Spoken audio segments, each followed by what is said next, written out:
Hi எல்லாருக்கும் வணக்கம். Welcome to our மொழி ஆரி டிசைன்ஸ். இன்றைக்கி ஒரு ஸ்மால் டிப்ஸ் பார்க்க போகிறோம்.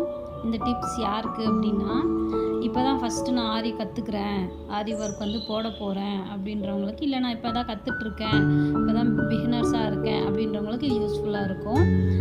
நம்ம சுகர் பீட் ஸ்டார்ட் பண்ணும்போது ஃபஸ்ட்டு ரெண்டு பீடுக்கு ஒரு லாக் வைக்கணும். இல்லை நமக்கு டைம் இல்லை, நம்ம ஃபாஸ்ட்டாக வச்சுட்டு போகிறோம் அப்படின்னா ஃபினிஷிங் சீக்கிரம் ஆகிடும். ஆனால் ஃபினிஷிங் நல்லா இருக்காது, பெண்ட் ஆகிடும், ஸ்ட்ரைட்டாக இருக்காது. அதுவே 3mm 4mm வைக்கிறோம் அப்படின்னா ஒவ்வொரு பீடுக்கும் ஒரு லாக் வைக்கலாம். இந்த டிப்ஸ் உங்களுக்கு பிடிச்சிருந்தா லைக் பண்ணுங்கள், ஷேர், சப்ஸ்கிரைப். தேங்க்யூ.